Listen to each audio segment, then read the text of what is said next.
자, 이번 시간에는 그 사회화에 대해서 한번 알아보도록 하겠습니다. 사회,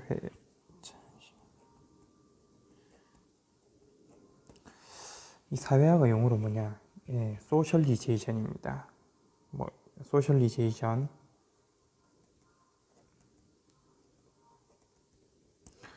그러니까 사회적인 인간이 되어가는 과정이다. 이렇게 볼 수 있습니다. 그러니까 우리 사회가 요구하는 생활 양식을 습득해서 하나의 인간이 되어간다. 뭐 이렇게 얘기합니다. 우리가 사회할 때 제일 많이 등장하는 예가 늑대 소년 예를 드는데, 늑대 소년에서 알 수 있는 우리 그 사회의 중요한 핵심적인 과정이 무엇이냐 하니까 학습이라는 것입니다. 학습을 해야지만 사회화가 되는 것이다. 그러니까 어떻게 사회화는 선천적인 것이 아니다 라는 것만 알아두면 됩니다. 즉 후천적인 것이다. 예전에 그 유명한 실험이 하나 있죠. 그 쌍둥이가 태어났는데 연구진들이 이 쌍둥이가 과연 유전자가 같으면 행동 특성이나 삶의 라이프 스타일이 비슷할까? 아주 뭐 1차원적인 연구를 하기 위해서 이 쌍둥이를 갖다가 이제 부모가 이 쌍둥이를 입양을 하기 위해서 보냈나 봐요. 그래서 이 각각의 쌍둥이를 한 명은 다른 나라에, 또 한쪽 완전 문화가 다른 나라에, 그러니까 뭐 지구 반대편 쪽으로 서로 보내버렸습니다. 그리고 이 쌍둥이들이 한 20년 뒤에 다시 만났을 때 이 둘의 라이프 스타일이라든가 삶의 궤적은 비슷한가, 뭐 이렇게 종단 연구를 했습니다. 보니까 쌍둥이들 삶과 언어, 삶의 라이프 스타일이 전혀 다르게 나왔죠. 그래서 이 사회화라고 하는 것은 결단코 선천적인 것은 아니다. 바로 후천적으로 학습되어 가서 그 사회 문화에 적응해 가는 과정이다. 뭐 이렇게 우리가 알아볼 수 있습니다. 이 사회화에 있어서 우리 중요한 것만 몇 가지 좀 짚고 넘어가겠습니다. 제일 중요한 게 무엇이냐 하니까 사회화 기간입니다. 이 사회화 기간은 정리만 좀 하겠습니다.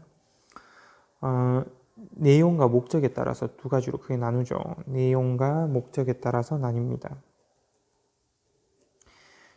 내용에 따라서 어떤 그 1차적인 사회화 기간이 있고요. 2차적인 사회화 기간이 있습니다. 목적에 따라서 사회화를 어떤 목적으로 하는가? 사회화를 목적으로 하면은 공식적 사회화 기간.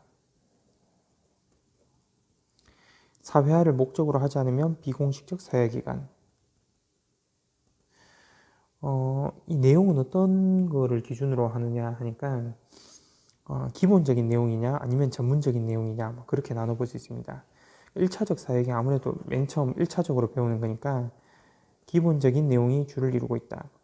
2차니까 아무래도 우리가 뒤이어서 늦게 나타나는 거라고 우리가 이미지를 떠올려 볼 수 있겠죠. 그러니까 전문적, 공식적 사회기관은 사회화를 목적으로 하고 있습니다.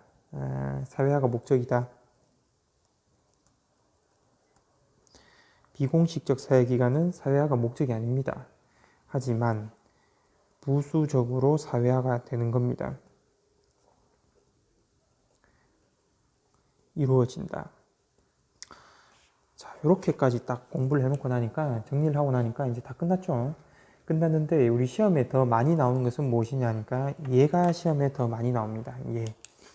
사례가 시험에 더 많이 나오는데, 그러면 1차적 사회화 기간에는 무엇이 있는가 하니까 기본적인 내용의 사회화다 보니까 아무래도 규범과 언어 뭐 이런 것들, 개인의 인성, 자아 정체성, 인성이나 자아 정체성과 같은 것들을 습득하게 하는 과정이다.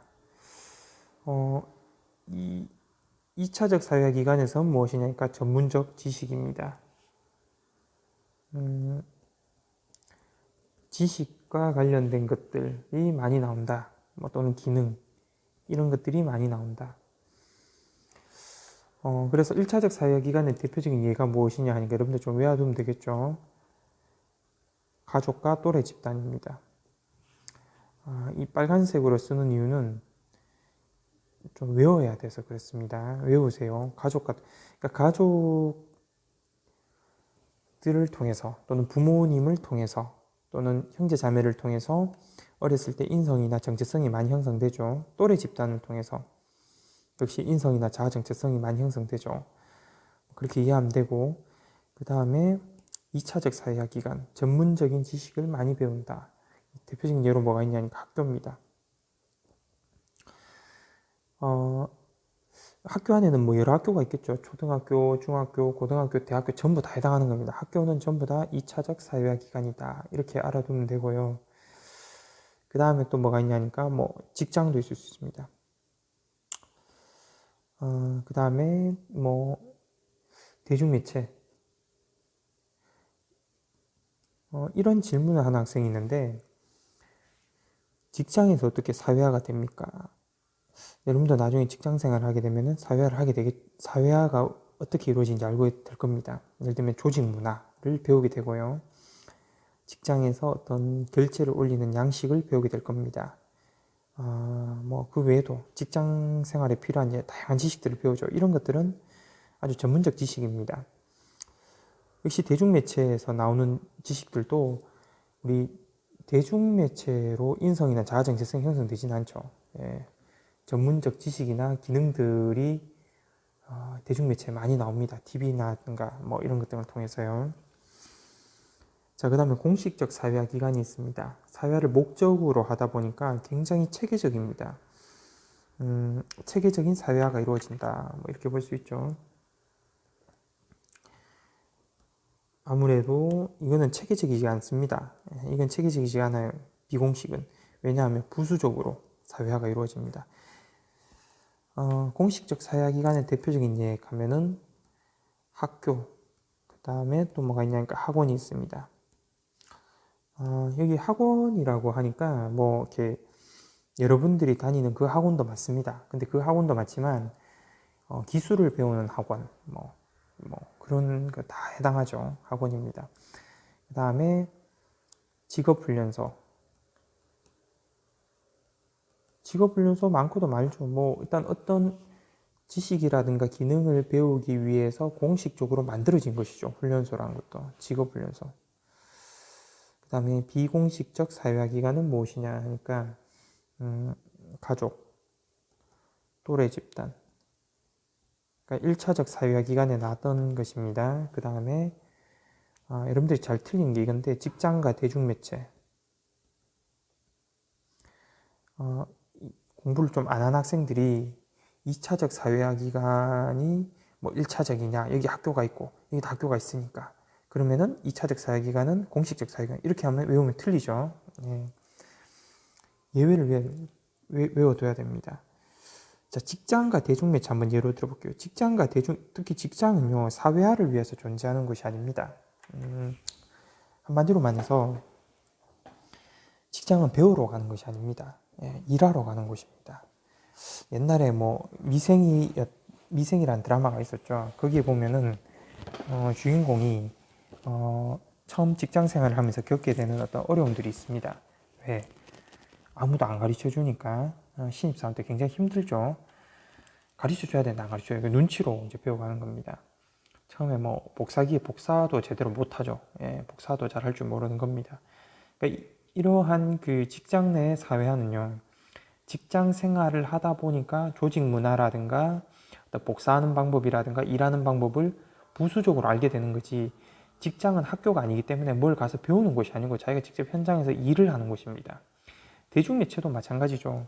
여러분들을 교육시키기 위해서 대중매체가 존재하는 게 아닙니다. 근데 여러분들은 TV 드라마라든가 예능이라든가 다큐멘터리를 보면서 종이칩니다. 어떤 그 지식이라든가 이런 것들을 부수적으로 굉장히 많이 배우게 되죠. 어떻게 생각하면 여러분들 드라마라든가 뭐 예능을 통해서 말투라든가 어떤 유행어라든가 이런 걸 많이 배우게 됩니다. 부수적으로 사회화가 이루어지죠. 그 다음에 이 학교와 학원은 말 그대로 공식적으로 다 이런 게 이루어진 겁니다. 좀 대조적이죠.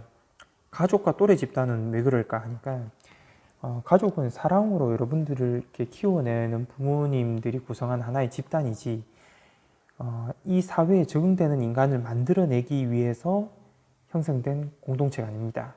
즉 무슨 말이냐니까 이 사회에 적합한 인간으로 길러지게 하기 위해서 가정이 있는 게 아니에요. 무슨 말인지 알죠? 가족은 말 그대로 가족입니다. 사랑으로 형성되는 집단인 거예요. 뭘 꼭 가르쳐야만 되고 가족이니까 뭘 가르쳐야 되고 예절을 그런 건 아닙니다. 예. 근데 왜 1차적 사회화 기간이라고 하냐 하니까 그걸 목적으로 하진 않았지만 부모님이 어떻습니까? 알게 모르게 여러분들 부모님 말투라든가 행동이라든가 이런 걸 다 배우게 되죠. 그렇지 않습니까? 근데 아주 무서운 말이 있는데 부모는 자식의 거울이다 이런 말이 있죠. 그 사회화 할 때 선생님이 가끔 쓰는 말입니다. 여러분들이 알게 모르게 쓰는 말투라든가 행동이 다 누구로부터 배우게 된 것이냐니까 부모님한테 배우게 된 거예요. 그러니까 부모님이 욕을 많이 하고 행동을 안 좋게 하면은 자식도 그대로 따라할 가능성이 크다는 겁니다. 그러니까 자식들 앞에서는 행동을 조심해야 되고 말투도 조심해야 되는 거죠. 예, 중요한 겁니다. 그래서 여러분들 이게 섞여 있으니까 요 구분을 좀 해야 됩니다. 알겠죠? 이게 굉장히 중요합니다. 시험에 잘 나와요. 학교 시험에도 잘 나오고 수능에도 잘 나온다. 좀 알아두면 되고요. 그 다음에 뭐 사회화의 종류에는 뭐 여러분들 제사회화가 있고 뭐 얘기사회화가 있고 이런 거 여러분들 알고 있죠? 예, 좀 넘어가도록 하겠습니다. 뭐 이미 알고 있는 것은요.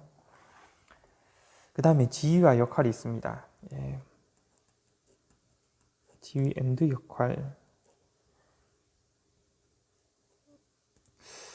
지위와 역할이 있는데 지위라고 하는 것은 어떤 한 개인의 어떤 위치를 얘기하는 겁니다. 집단 내 위치를 얘기합니다. 더 자세하게 적어보면은 집단 내 위치, 뭐 조직 내 위치, 뭐 사회 내 위치, 사회 속에서 차지하는 위치. 역할은 무엇이냐니까 그러한 지위에 기대되는 행동 양식. 그러니까 지위에 따른 기대되는 행동 양식. 예를 들면 뭐 선생님을 예로 들겠습니다. 나의 지위는 무엇이냐니까 교사입니다. 나의 지위. 근데 나의 역할은 무엇인가? 이 지위에 따른 행동 양식이죠. 뭐 학생 지도를 열심히 해야 되고 수업을 잘해야 되고 수업을 잘해야 됩니까? 잘 못하는데 수업을 잘해야 되고 뭐 이런 것들 이런 게 일단 역할이죠. 이 역할입니다. 근데 여러분 시험 잘 나오는 건 뭡니까? 이 역할을 구체적으로 수행한 걸 뭐라고 합니까? 이거를 구체적으로 수행하게 되면 뭐가 되는 겁니까? 예, 역할 행동이 되는 것이죠. 역할 행동이 되는 것입니다. 그럼 이 역할 행동은 역할을 구체적으로 수행한 거기 때문에 내가 기대되는 행동 양식 그대로 수행을 할 수도 있고 그렇지 않을 수도 있습니다. 예를 들면 학생지도 안 할 수 있습니다. 학교 근처에서 원하여고 학생이 담배를 피우고 있는데 내가 못 본 척하고 지나갈 수 있다는 거죠. 지나갈 수 있어요. 진짜 못 봤을 수도 있고 선생님 왜 지도 안 하십니까? 하면은 이렇게 얘기할 수 있어요. 못 봤다 이렇게 얘기할 수 있습니다.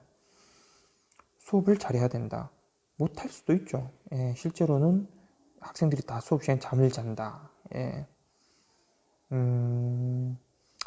뭐 선생님 목소리도 참 나긋하지만 다 잠을 잔다. 다 잠잔다. 이 역할 행동인 겁니다. 이런 역할 행동은 역할과 어떤 기대되는 행동 양식과 일치할 수도 있고요. 일치하지 않을 수도 있습니다. 그러니까 이게 일치할 경우에는 어떻게 됩니까? 일치할 경우에는요. 자기가 기대되는 행동 양식과 일치해버리면 보이죠? 보상을 받게 되고요. 일치하지 않으면 어떻습니까? 제재를 가하게 됩니다. 보상과 제재가 나타납니다. 그럼 역할 행동은 내가 기대된 대로 잘하면은 보상을 받게 되고요. 내가 기대했던 대로 잘 하지 못하면은 제재를 받게 된다. 우리 시험에 이게 엄청 많이 나오죠. 역할 행동에 따른 보상과 제재입니다. 알겠죠? 잘 알고 있죠. 이미 시험 문제 많이 풀어보고 시험 쳐서. 근데 역할에 따른 보상과 제재다. 이거 아니라는 거 이미 많이 풀어서 알고 있죠. 그렇게 보면 되겠습니다. 그리고 지위에는 몇 가지가 있죠. 지위는 역시 집단의 위치, 성취지위와 기속지위가 있다. 성취지위 나의 노력, 후천적, 기속지위 노력과 상관없이 선천적으로 타고나는 것. 여러분들이 가장 이제 뭐 이거 구분하는 거 여러분들 다 알고 있습니다. 근데 알고 있지만 여러분들 헷갈려하는 게 얘가 예를 들어서 뭐가 있느냐 하니까 뭐 여자니까 아내라는 표현을 쓰고 있습니다. 아내는 성취지입니까? 기속지입니까? 여러분들 잠깐 고민했죠. 이 성취지입니다. 왜? 노력에 의한 후천적으로 획득하게 된 거예요. 모든 사람이 아내가 될 수 있습니까? 될 수 없죠. 결혼을 해야지만 아내가 될 수 있습니다. 누구누구의 뭐 아내, 누구누구의 부인, 뭐 남편, 이거 결혼해야지만 가능합니다. 근데 이게 틀린 학생들은 뭐냐니까 기속지위로 자꾸 생각하는 학생들이 성별에 따라서 나눈 거 아니냐. 선생님은 남자니까 아내가 될 수 없잖아요. 맞아요. 남자니까 선천적으로 남자 태어났으니까 아내가 될 수 없지. 자꾸 이렇게 생각하는 겁니다. 그게 아니고 여자들 가운데서 후천적인 어떤 결혼이라는 제도를 통해서 획득하게 된 지위이기 때문에 성취지입니다. 알겠죠? 오해하지 마세요. 뭐 교사, 직업 전부 다 성취지입니다. 남편 그럼 또 한번 예를 들어볼게요. 노인은 뭡니까? 노인은 기속지이죠. 뭐 그냥 그 나이가 들면서 이렇게 얻게 되는 그런 겁니다. 뭐 노력에 의해서 우천적으로 획득했다. 뭐 이렇게 보기는 어렵죠.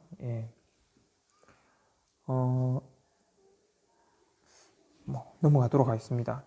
그럼 역할에 따른 게 있는데 역할에서 또 시험 잘 나온 게 하나가 무엇이었냐 하니까 역할 갈등입니다.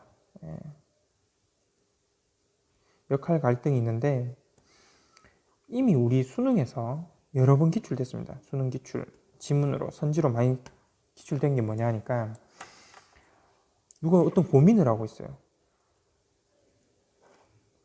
여러분들 이 역할 갈등의 정의가 무엇인지를 갖다가 일단 알고 있어야 되는데 한 개인에게 요구되는 서로 다른 역할 간에 충돌이 일어나야 됩니다. 이게 핵심이죠. 서로 한 개인한테 요구되는 서로 다른 역할 간의 충돌이 일어나야 되는데 개인적으로 자기의 진로라든가 이런 것에 의해서 고민하는 것은 역할 갈등이 아닙니다. 알겠죠? 그냥 개인의 고민일 뿐입니다. 근데 시험에 지금까지 주구장창 나왔습니다. 이거 이제 그만 나올 때도 됐어요. 이제 그만 틀릴 때도 됐습니다. 여러분들이. 근데 또 나오면 틀린 학생들이 있죠. 그러니까 그런 틀려주는 학생들이 있기 때문에 자꾸 시험에 내는 겁니다. 역할 갈등의 대표적인 사례가 뭡니까? 경찰관이 있는데 길을 가다가 신호위반한 사람을 잡아보니까 아버지가 신호위반하다 잡혔어요. 운전하다가. 이럴 경우 자식이 겪는 어떤 역할 갈등. 왜? 경찰관이라는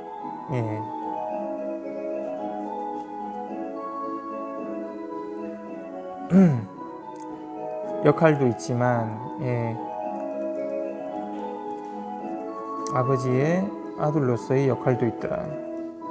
그래서 목소리 들리죠? 경찰관으로서의 역할과 아들로서의 역할이 충돌하는 겁니다. 이럴 경우에 역할 갈등이다.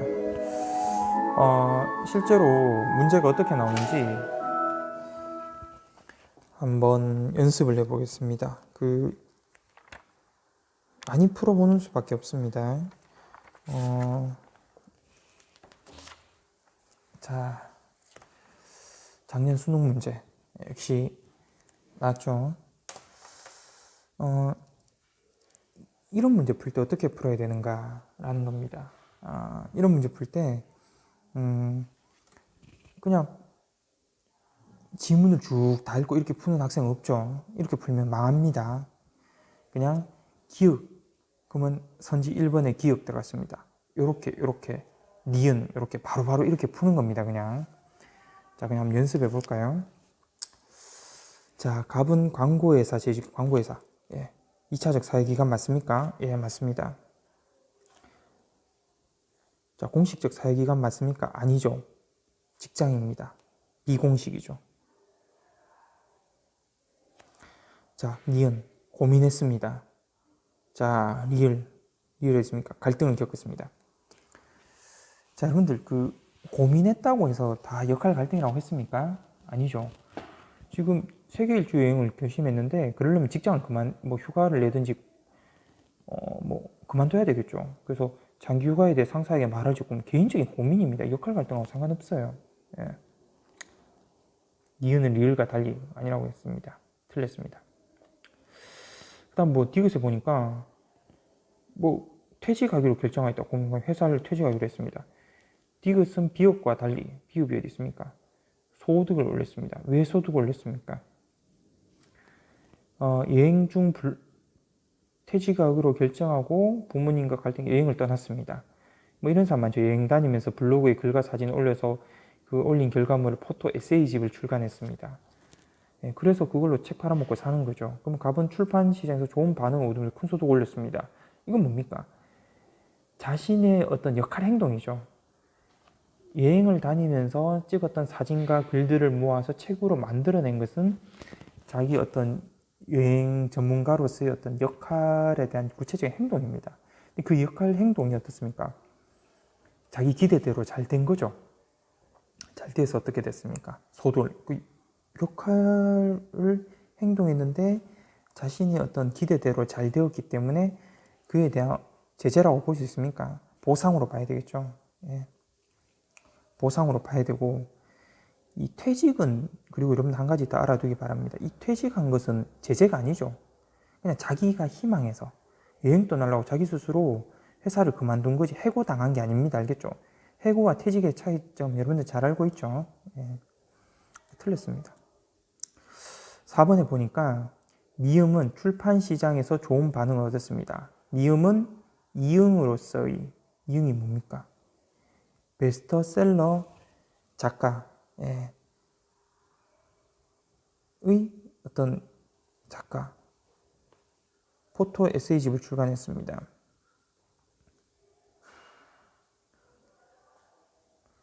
여러분들